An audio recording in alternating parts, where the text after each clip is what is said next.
¿Le dio agua a la mujer equivocada? La pregunta se pegó al polvo como una lengua de sombra al caer el sol, y Corbin Thorne la sintió antes de formularla. El viento, ese juez paciente del desierto, se llevaba la arena en remolinos y, con ella, los rastros de lo que había sido una mañana cualquiera en su rancho. Una alambrada con maderas torcidas, un pozo seco que aún guardaba algo de humedad en sus entrañas, y la vasta soledad que se extiende más allá de las cercas, donde las colinas se convierten en susurros. Corbin trabajaba para que la tierra y los animales no lo acusaran de abandono. Tenía manos de hombre rudo, manos que conocían el metal frío de una herradura y el tacto áspero de las sogas, pero también había en él una costumbre inexplicable de mirar siempre hacia los surcos de la tierra, como si esperase que algo significara aquella llanura por él. Fue esa costumbre la que lo llevó a bajar al pozo aquella mañana, cuando el sol no era más que una moneda de plata en el borde del mundo. Allí, en la sombra del viejo brocal, la vio por primera vez, una figura encorvada contra la piedra, casi integrada con el color de la tierra y la piel de ciervo que la cubría. Tenía la cara manchada de polvo, el pelo sujeto con sencillez y una tanda de cortes que cruzaban la palma de su mano. No vestía como las mujeres que pasaban por las rutas de los colonos. Su modo era otro, austero, trabajador, un traje tejido con las costillas del lugar. Había algo en la manera en que su pecho subía y bajaba, que habló más fuerte que cualquier idioma. Estaba herida, y el pozo era lo único que le quedaba para intentar volver a respirar. Corbin se inclinó, trabajó la manivela como si no hubiera otra opción, y la madera se dio un sorbo de agua turbia. No era mucha, pero era agua. La sostuvo en su cuenco y la acercó. Al principio ella dudó. Su mirada calculó el rostro del hombre, las manos, la boca. Luego, inclinó la cabeza y bebió. El gesto fue simple y tan antiguo como la necesidad. Corbin no pensó en fronteras, ni en leyes escritas en oficinas lejanas. Pensó en la sombra fría que le recorrió la espalda cuando la mujer bebió, un miedo primitivo de compartir lo que escasea, y detrás, una certeza más poderosa. Nadie que tuviera sed debería quedarse sin beber si se podía evitar. «Gracias», dijo ella en su idioma, una cadencia que parecía hecha de tierra y de viento. La voz era baja, sin teatralidad. Corbin no entendió la palabra, pero la vio apretar aquel cuenco con manos que temblaban. Se llevó la otra mano al bolsillo, sacó una pequeña botellita de ungüento y la dejó cerca de las heridas sin mirar a nadie. Fue un movimiento instintivo, curar con lo que tuviera a mano, reparar el hilo roto. La mujer lo miró de nuevo, luego asintió, y con un gesto tan natural como el del agua, la dejó junto a ella. No se llamaron por nombre. No hubo necesidad inmediata de ello. En el rancho las palabras que importaban eran las que sellaban contratos, compraban ganado, o maldecían al tiempo. Aquella mañana, las palabras que importaban eran las que no se dijeron, un intercambio breve, un sorbo, una mirada. Corbin volvió al establo pensando en las cosas pequeñas. La honda de una pieza de silla de montar que necesitaba arreglo, los potrillos que no terminaban de amansar. Pero la imagen de la mujer junto al pozo se le quedó pegada a la nuca como una espina. El resto del día lo trabajó mecánico, cortando maleza, fijando una plancha suelta en la verja, lanzando a los animales su comida. A las tardes, en los ranchos, el trabajo es un pretexto para que la mente no mire demasiado adentro. Corbin, sin embargo, se encontraba mirándola mientras el sol recortaba las sombras largas sobre la tierra. Esa noche, cuando la luz se hacía tenue y el rancho cedía su latido al crujir del paja y al soplar del viento, notó que los caballos estaban inquietos. No era la inquietud habitual por la llegada de predadores. Era una tensión contenida en el aire, como si el horizonte hubiera aprendido a respirar con reserva. Corbin salió al porche y miró hacia las crestas. No había fuego, no había humo, solo la silueta de la meseta, como un borde dibujado en tinta negra. durmió con un ojo abierto. Al amanecer, la cresta le devolvió una imagen que no esperaba. Sombras, cientos de ellas, agrupadas como una mancha que no pertenecía al paisaje. El primer pensamiento fue incredulidad. La luz jugaba con su vista, pero la mancha se movió con una sincronía que no era de viento, y entonces Corbin supo que no tenía nada que ver con ilusiones. A medida que el sol subía, las figuras se delinearon. Caballos, lanzas, vestimentas que no eran de lino ni de saco, una multitud que se extendía por las colinas como un cerco de ojos. La fila de hombres que bajó la ladera no los sorprendió por su número, sino por su disciplina. No venían a saquear, no gritaban, no corrían. Se aproximaron con un orden que desafiaba la furia de las historias. Al frente apareció un hombre de porte ancho, la espalda recta, la cara tan surcada por la vida como una tabla vieja. A su lado caminaba la mujer del pozo, erguida ahora, los vendajes hechos con una precisión que hablaba de cuidado. No era un ícono ni una mercancía. Era la hija del jefe, como se supo después. Había en su mirada una calma que contrastaba con el coro de caballos. Corbin bajó al patio, las manos aún manchadas de pega y barro. Entre el jefe y él se formó una distancia simbólica, como si ambos midieran la posibilidad del mundo en el espacio que los separaba. La hija, que había bebido de su cuenco, no hablaba inglés. Fue ella quien, con una voz que se cuidaba de cada palabra, ofreció la traducción que abrió la cerradura del silencio. «Ellos vienen por una prueba», dijo, y cuando Corbin miró al jefe, éste asintió apenas. Los hombres a su alrededor no mostraron armas en alto. Las lanzas descansaban, los arcos se inclinaban hacia abajo como un gesto de espera. «¿Qué prueba?», preguntó Corbin, y la pregunta sonó más pequeña de lo que esperaba. La hija se acercó, miró a Corbin a los ojos y pronunció las palabras que fueron a la vez explicación y sentencia. «Mi padre puso a su hija a prueba para medir su resistencia y su juicio. Bebió de tu mano para ver quién eres. Ahora, la tribu observa si serás digno de guardar nuestro secreto». Corbin entendió la metáfora antes de entender la frase. Su gesto fue la chispa que encendió algo mayor. La tribu no había venido a tomar, habían venido a mirar. Esa mañana se instaló un cerco que no se veía como tal desde la perspectiva del rancho. 30 a cada loma, 50 en la otra. La multitud se multiplicaba en la memoria del rancho hasta que la cifra se convirtió en rumor. 300. No hubo gritos, no hubo fuego encendido. Los hombres de Tierra Roja se movían con la lentitud ritual de un juramento. Dejaban restos de alimento en ciertos puntos, ataban plumas a los postes, canturreaban sin que la letra de su canto fuera más que un signo. No venían a saquear, venían a vigilar. Corbin sintió el peso de esa vigilancia como una pregunta sin borde. Podía negarse a mirar, podía cerrar la puerta, echar a las bestias a pastos lejos y pretender que nada cambiaba.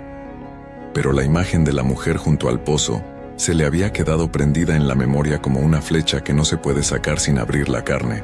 Además, había algo en la forma en que la gente de la tribu le ofrecía un respeto inusual. No era un reto en su forma más burda, sino una prueba de confianza. «Se quedan para observarte», dijo la hija, con la calma de quien relata el cauce de un río. «Quieren ver si entregarías a nuestra gente si vinieran hombres que buscan pelea. Quieren saber si eres de los que cubren con silencio o de los que venden con palabras». La explicación tenía un eco de aquello que entendía Corbin sin palabras. En esas tierras, los secretos se guardan con vida o con muerte. La tribu debía protegerse, y su forma de hacerlo era filtrar a los forasteros con pruebas que iban más allá de la sangre. Si alguien fallaba la prueba, lo que acarreaba no era solo deshonra, podía significar peligro para todos.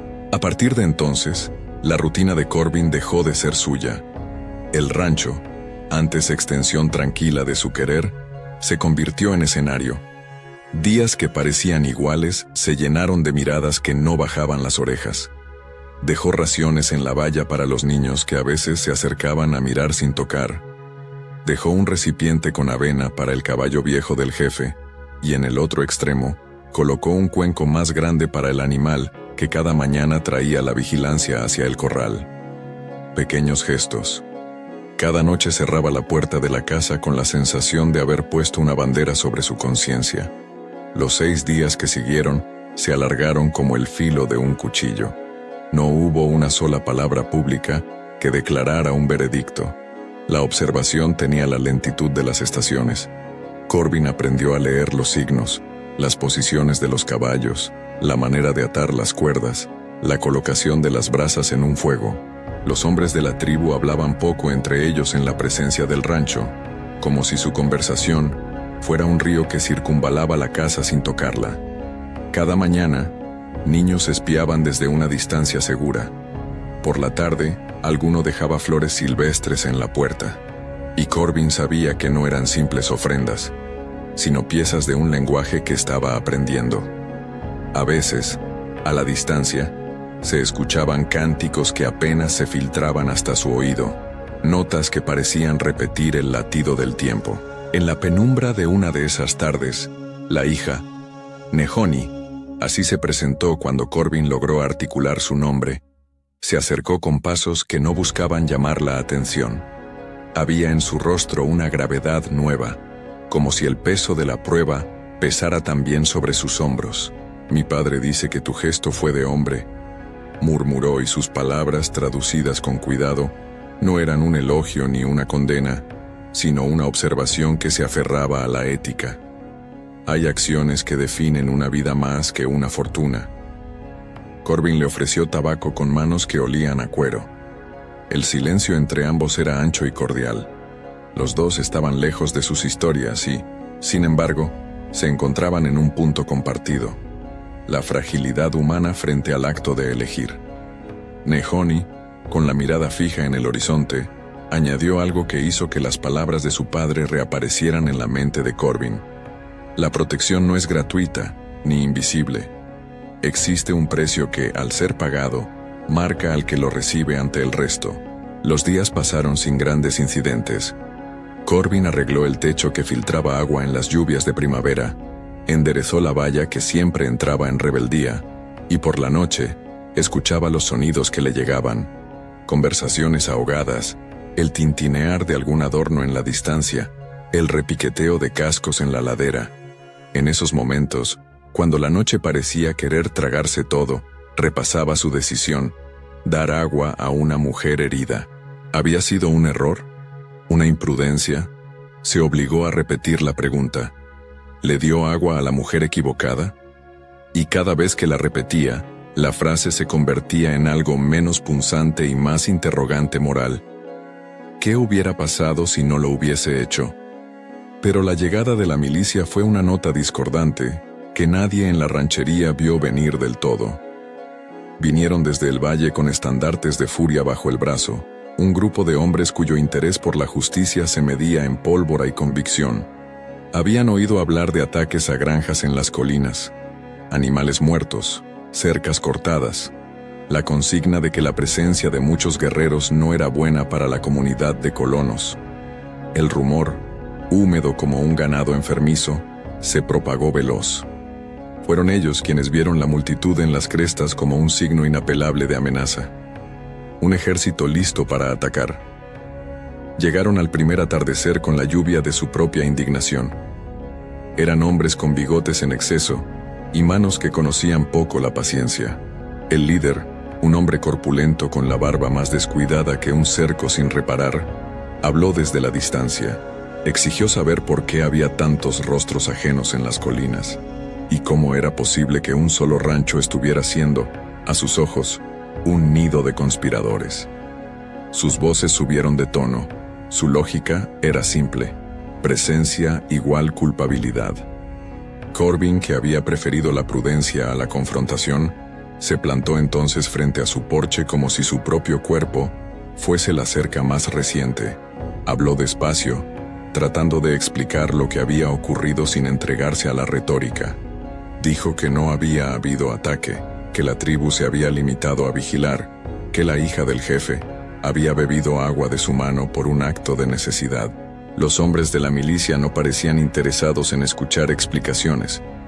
Buscaban un chivo expiatorio, una chispa para encender su ira. Nehoni apareció en el umbral, silenciosa y firme, como una respuesta que no requería gritos.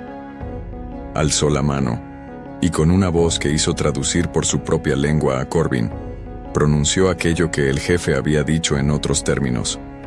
La tribu no vino a causar daño, vino a conocer la verdad del hombre que les ofreció agua.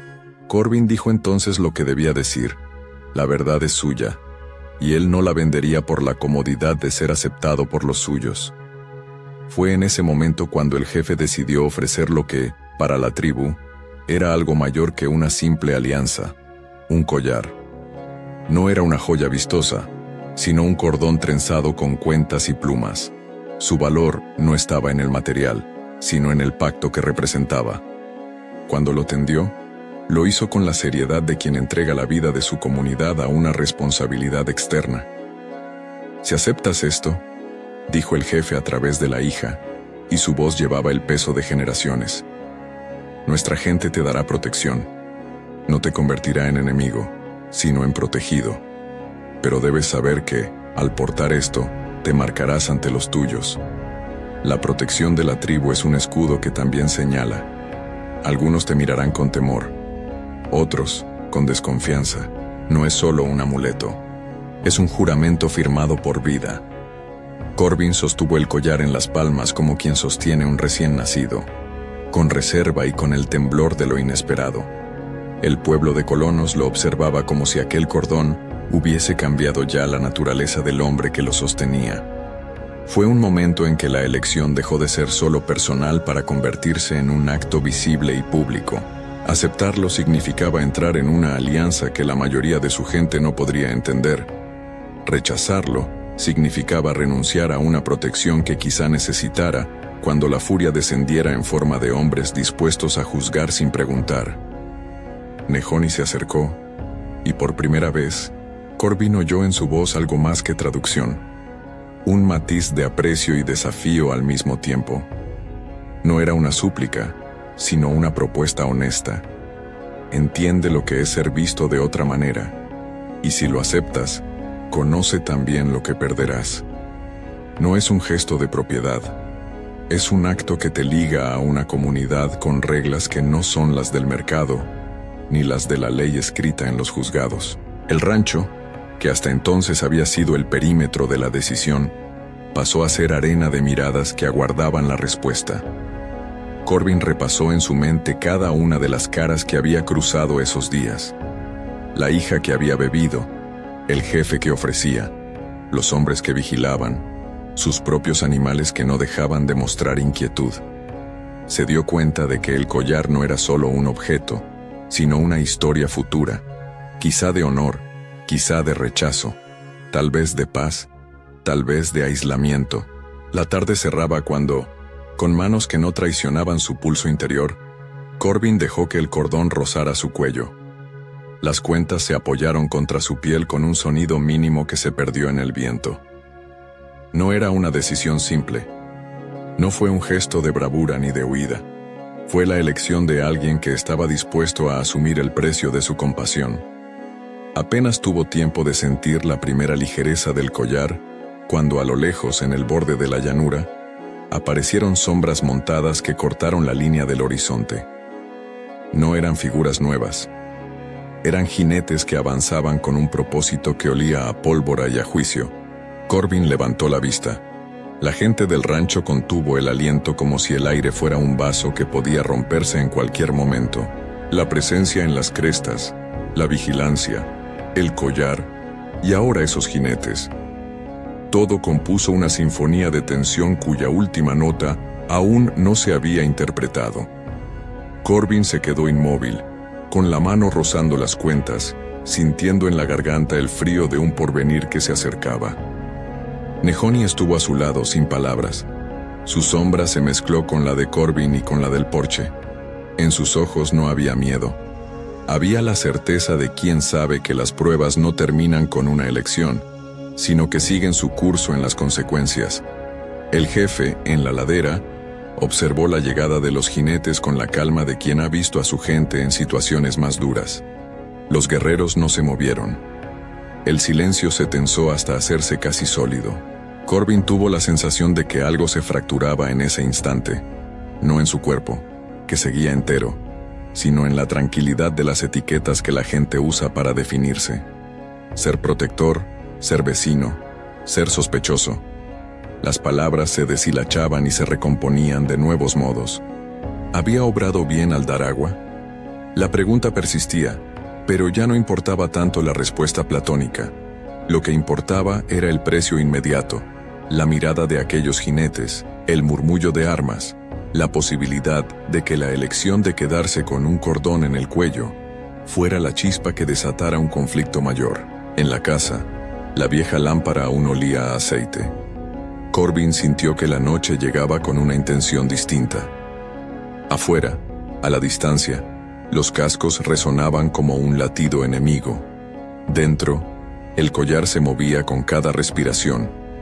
Corbin comprendió que su vida, como la de todo hombre, se había convertido en un hilo atado a otra comunidad, y que ese nudo tendría que ser desatado o reforzado con el tiempo. Mientras el crepúsculo se cerraba, y la figura de los jinetes se acercaba en silencio, Corbin sostuvo la decisión con la misma firmeza con la que, días atrás, había ofrecido agua. No era una certeza de que todo iría bien. Era un reconocimiento del porqué de su gesto.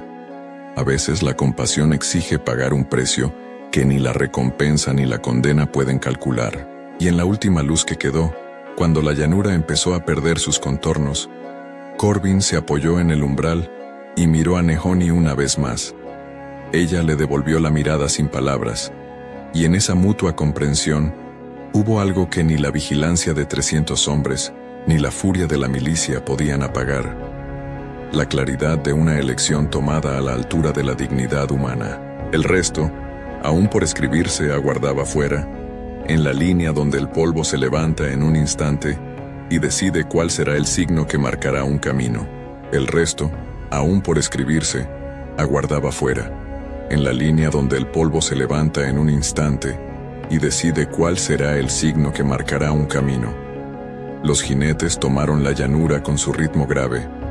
Sus sombras se alargaron, y la noche se hizo un telón que cualquiera podía cortar con la punta de una espada o la lengua de una voz. Corbin apretó las cuentas del collar entre los dedos, sintiendo bajo la epidermis la textura de la cuerda trenzada, y supo que, después de aquello, nada sería tan simple como antes. La primera hora de la noche transcurrió como un roce prolongado entre contrarios, miradas que se cruzaban sin armar palabras, el sonido metálico de una rienda tensándose, andares de caballos que no encontraban cómo calmarse. Desde la loma donde se había acomodado el jefe, la figura de Nehoni quedaba recortada contra la bruma de la hoguera. Su silueta conservaba la misma gravedad que la mañana del pozo, pero ahora, envuelta en telas limpias, ocupaba un lugar diferente en la percepción de Corbin. No era ya la necesidad que había obligado su garganta a buscar agua, sino la mujer que, por su propio gesto, había traído a 300 ojos a mirar el ranchero, a la fresca de la madrugada. Mientras los jinetes de la milicia aún no se decidían por desmontar, un muchacho del pueblo vecino se presentó en el porche con el sombrero en la mano y la garganta cargada de rumores. Era un rostro joven con ojos demasiado contados para la sabiduría, y traía consigo noticias que olían a miedo y a certidumbre. La presencia de la tribu era, para muchos, sinónimo de peligro. «Dicen que han robado ganado», dijo el muchacho sin rodeos, «que vienen y toman lo que quieren. Si fueran al mercado con un caballo menos, no habría nada que decir, pero es que vienen de a 100, y eso no es normal». Corbin lo escuchó sin atacar ni cerrar las mandíbulas.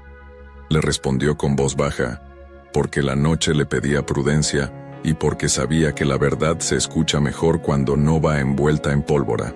«No vinieron a robar anoche», contestó. «Vinieron a observar. La hija del jefe bebió de mi mano porque necesitaba agua. No hay robo en eso». El muchacho sacudió la cabeza, incapaz de apaciguar la inquietud que traía.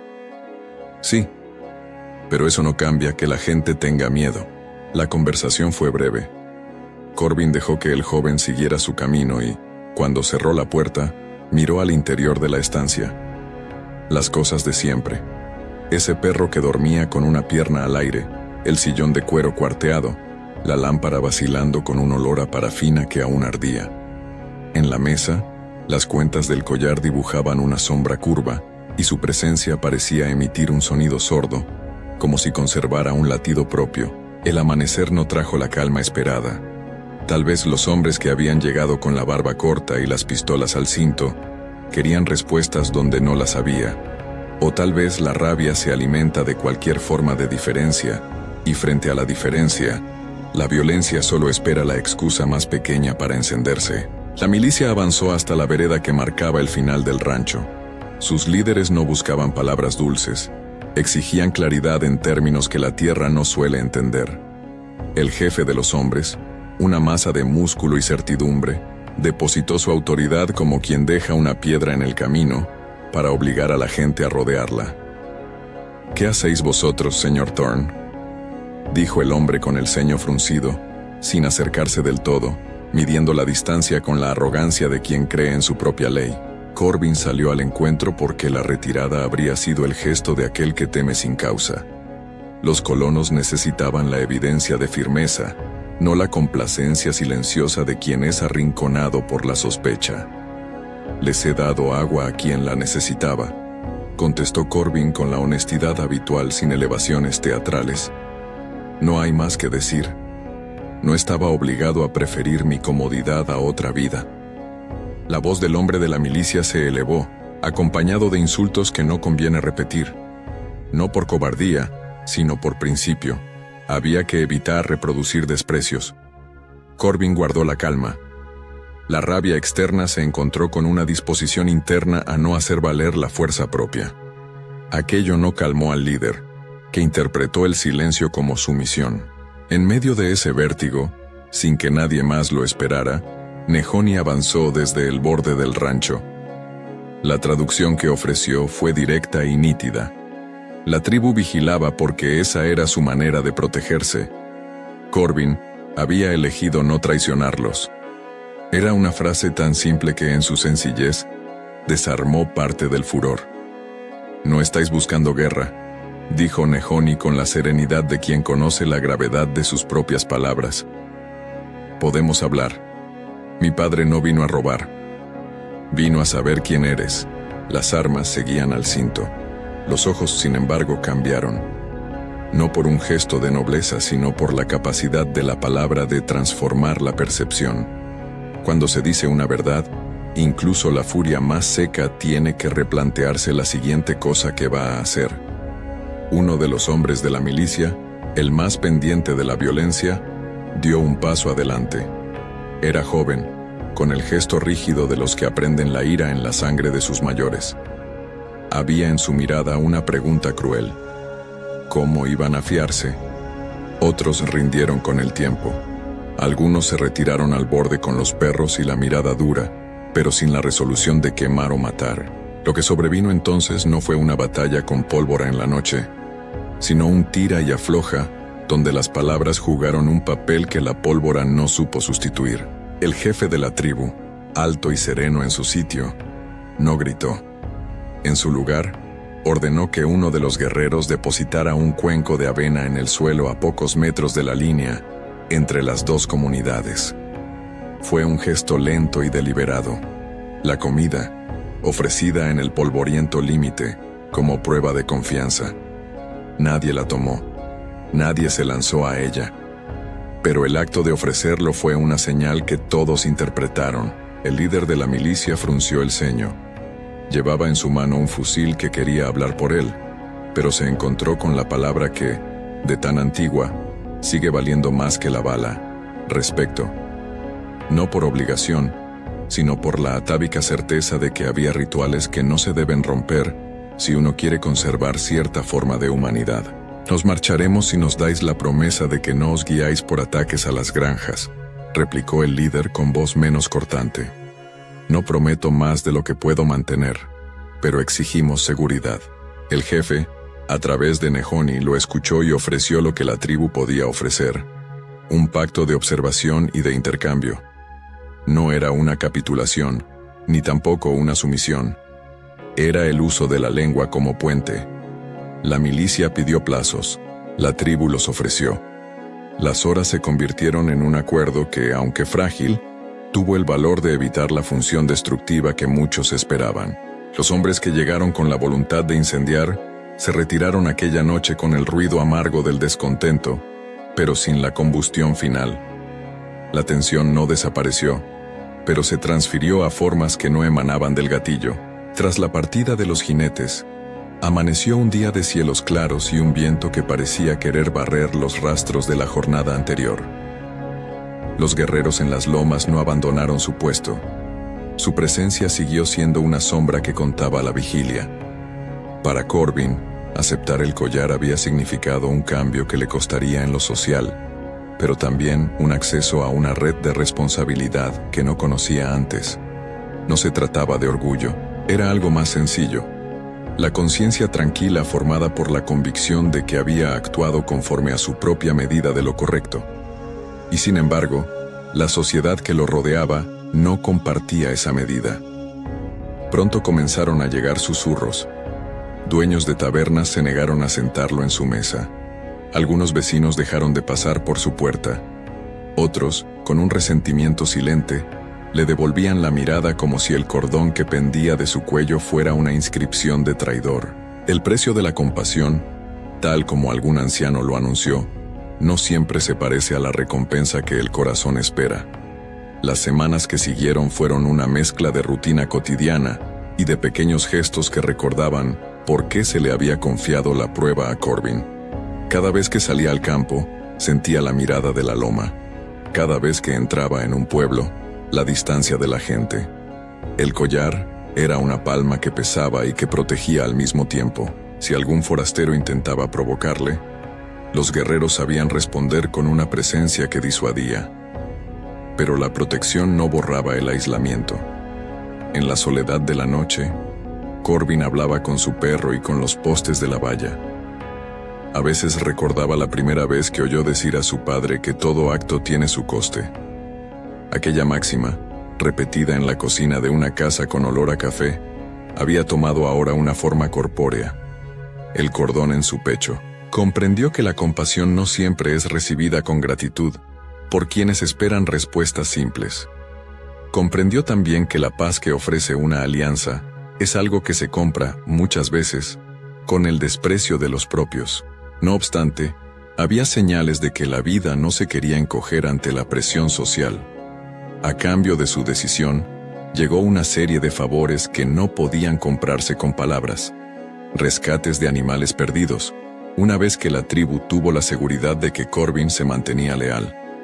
La reparación de una viga que amenazaba con caer sobre el establo, un trabajo que los hombres de la tribu hicieron en silencio y con habilidad. Y en días de tormenta, la presencia de mensajeros que traían noticias desde las lomas, pequeñas informaciones que tenían el valor de mantener la paz. Esas cosas no reparaban la desconfianza general, pero cimentaban un hilo entre Corbin y los otros. Aún así, la vida pública no siempre fue amable. En una ocasión, meses después de que el collar se convirtiera en rutina, un grupo de colonos se reunió en la taberna para decidir cómo gestionar a quien llevaba un distintivo que, según ellos, lo colocaba fuera de la comunidad. Se habló de boicot, se habló de exclusión. La voz más moderada propuso una tregua, ignorar a Corbin hasta que la incomodidad se diluyera. La decisión no fue unánime, pero el efecto fue el mismo. La soledad se insinuó de nuevo por el porche. Corbin se encontró en una encrucijada cotidiana. Por un lado, la elección de no traicionar a alguien que había bebido de su mano. Por otro, la constatación de que esa elección lo dejaba a menudo sin la compañía de quienes una vez fueron vecinos. Algunas noches, el frío le calaba más por la ausencia de camaradas que por la madrugada misma. Le parecían traiciones pequeñas, silenciosas, pero no sintió odio, solo la tristeza de comprender la estrechez de los lugares comunes. Fue entonces cuando ocurrió un episodio que cerró muchas de las dudas que planeaban sobre su cabeza. una familia de colonos, los Darnell, de apellido conocido en los valles por su generosidad anterior, sufrió la pérdida de uno de sus bueyes a causa de un accidente. El animal cayó por un declive y quedó atrapado, sin posibilidad de ser rescatado por los medios de la comunidad. La familia, desesperada, no sabía cómo afrontar la pérdida. La matanza sería un desastre económico para ellos. Corbin, que pasaba por allí con su carreta, ofreció su ayuda.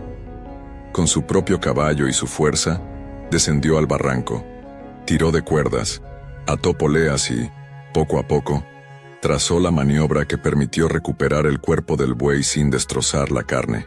La comunidad observó asombrada cómo aquel hombre marcado por un cordón no dudó en tender una mano donde se necesitara. El gesto fue práctico y humilde. No hubo palabras grandilocuentes ni fanfarrias. Cuando la familia Darnell, agradecida, intentó recompensarlo, Corbin devolvió la paga y dijo: «No fue para mí. Fue para que no quedara alguien peor por nuestra causa». Lo dijo con la sencillez de quien pone la vida en su sitio y se rehúsa a hacer del agradecimiento un espectáculo. Esa noche, algunos rostros se ablandaron. No se borraron los meses de distancia, pero surgió una fisura en la muralla del rechazo. No sucedió por un milagro, sino por la constatación práctica de que la elección de Corbin no era un lujo ni una extravagancia. Era algo que, en ocasiones, salvaba lo que la comunidad tenía. Del otro lado, la tribu no olvidó. El jefe y Corbin mantuvieron un intercambio casi ritual: ofertas de ayuda recíproca, trabajo conjunto, noticias enviadas por mensajeros. Nehoni apareció en la vida del ranchero en momentos concretos, con la discreción de quien no busca cámaras ni aplausos. Entre las dos familias humanas se tejió una relación que ni los prejuicios de uno ni la sospecha del otro pudieron borrar del todo. El tiempo, que en el desierto a veces se comporta como un juez lento, comenzó a curvar las puntas más agudas de la controversia. Corridos algunos meses, la vigilancia de 300 hombres se alivió. La cifra siguió siendo un recuerdo que nadie olvidaría. 300 era una palabra que se murmuraba con respeto, pero la loma perdió la concentración de aquella primera semana. El jefe comunicó que la tribu había cumplido su medida. La prueba había sido satisfecha, no por una sola acción, sino por un patrón que mostraba la disposición de Corbin a no traspasar la línea donde se resguardan los secretos. En un atardecer donde el cielo parecía querer incendiarse por el oeste, el jefe convocó a Corbin al borde de la loma. La escena fue sencilla. 2 hombres, uno con la experiencia de quien ha visto muchas estaciones, y otro con la evidencia de que había elegido una norma que no venía ni del mercado ni de las cortes. Nehoni permaneció a una distancia respetuosa, y la brisa llevó la ceniza de un fuego que ya casi no ardía. «Has llevado el collar como quien sostiene una historia», dijo el jefe con voz grave, traducida por Nehoni. «No lo has usado para humillar ni para ostentar. Eso», añadió, «nos honra». Corbin, con la garganta un poco áspera, respondió con la verdad que había decidido mantener desde el principio. «No lo llevé para ser honrado, lo acepté porque no me pareció justo mirar hacia otro lado». El jefe sonrió, pero no con la alegría de quien celebra una victoria. Sonrió como quien reconoce una afinidad humana. «Entonces sabrás que la protección no es un regalo», dijo. «Es una responsabilidad. Si alguna vez la comunidad te pide silencio, ese silencio no te hará cómplice de daño. Te hará custodio de una decisión que protegió vidas». Corbin asintió. Entendía la gravedad del pacto, y aunque la vida le había colocado sobre el pecho una marca que algunos leerían como traición, también le había dado el acceso a una lealtad que no estaba atada a la sangre de su gente, sino a la verdad de las acciones. Los días siguieron y la presencia de Nehoni en el borde del horizonte se hizo, por momentos, cotidiana. Intercambiaron pequeñas confidencias. Ella le habló del río que atravesaba las planicies en los años de abundancia. Él le contó cómo su padre enseñó a errar sin uso de palabras superfluas. Se sentaron a veces, sin hablar, mirando el sol caer. No hubo, en esa relación, romanticismo explotador, había sencillez. Había una amistad que no pedía posesión, y sin embargo, la comunidad de colonos no cambió de manera inmediata. El collar continuó marcando a Corbin, y su nombre quedó inscrito en la memoria de la gente como un caso a revisar. Algunos no le hablarían jamás, otros, con el tiempo, se acercaron para pedir consejo. La moral del asunto no ofrecía un final de arco triangular donde el héroe es celebrado y la lección aprendida por todos. La vida era más compleja. Había ganancias y pérdidas, reconocimiento y soledad. En una tarde de otoño, cuando la luz ya se volvía de un oro más contenido, Corbin se encontró nuevamente con la posibilidad de elegir. Esta vez no fue una prueba impuesta por la tribu ni una demanda de la milicia. Fue un accidente menor. Un fuego que comenzó en un pastizal cercano y amenazaba con acercarse a la barraca de un vecino anciano. Corbin, sin pensarlo, organizó una brigada de voluntarios. Entre ellos, y de manera silenciosa, se contaron hombres de la tribu que llegaron desde las lomas para ayudar. Ese día, no hubo testigos dispuestos a convertir el gesto en una sentencia social. Solo hubo trabajo y la evidencia de que la cooperación produce cosas que la desconfianza no puede. Cuando el incendio pasó y el olor a humo se diluyó, la comunidad se reunió en torno al viejo, y las manos se apresuraron a pasar cubos de agua. Corbin miró a Nehoni desde la distancia. Ella sonrió con la serenidad que lo había acompañado desde el principio. El collar brilló un poco con la luz del crepúsculo. La escena fue una lección práctica. La paz no se proclama, se cultiva con actos constantes. Los años que en el oeste se miden en cosechas y en ciclos de lluvia, trajeron consigo una mayor normalidad. La vigilancia masiva de aquel primer asedio se convirtió en historia contada al calor de las brasas.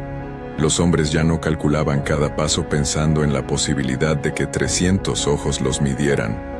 La tribu mantenía su independencia y sus costumbres, y la frontera entre los dos mundos se volvió más permeable en asuntos cotidianos. Trueques, reparaciones, avisos de tormentas. No todo se resolvió. Hay cosas que la costumbre y el tiempo no borran. Pero la convivencia halló un ritmo que evitaba la fatalidad. En la madurez de la historia, Corbin ya no se sentía el hombre marcado por una decisión aislada, sino alguien que había elegido cómo entender la humanidad. El collar seguía en su cuello, y su valor simbólico no había disminuido con el paso de los días. Había pagado un precio. Algunos la miraban con recelo, otras puertas se habían cerrado. Pero la suma de las cosas que había ganado, el acceso a la dignidad, el reconocimiento de que la compasión no es siempre un acto sin consecuencias, la amistad con mujeres y hombres que no eran necesariamente de su propio origen, compensó la pequeñez de ciertas pérdidas. Un día, cuando el sol se acercaba a su ocaso con la calma de un animal viejo, Corbin se encontró en el porche mirando la loma. La silueta de Nehoni se dibujó en el horizonte, llevada por su caballo. Bajo la sombra diluida del atardecer, ella se acercó sin prisa. No había razón para las grandes palabras. Ya no era necesario. En la superficie de sus miradas se comprobó una complicidad que había crecido a base de actos más que de declaraciones. «Las pruebas terminan», dijo ella con la traducción en su tono habitual. «La nuestra, por lo que parece, quedó resuelta. Pero recuerda que las pruebas cambian de forma. Ahora serán los años los que te pongan a prueba». Corbin sonrió sin alarde. Había aprendido a esperar las estaciones de la vida sin exigirle siempre la claridad de una respuesta. «Lo sé», repuso. «Si he de ser juzgado por mis actos, prefiero que sea por ellos y no por rumores». Nehoni dejó caer una mano sobre su hombro. Fue un gesto breve, humano, que transportaba la amistad y la calma que se labraba desde lo cotidiano. La escena final de la historia no fue otra cosa que el registro de una quietud legítima. La tribu había vuelto a sus colinas en la medida en que consideraron que su prueba había encontrado sentido. La milicia había perdido la excusa de la violencia.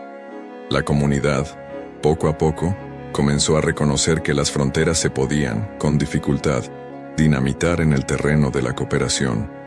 Corbin vivió marcado, sí, pero no quebrado. Había aceptado vivir con la tensión que se origina al elegir la compasión en un mundo que no siempre la recompensa con gratitud.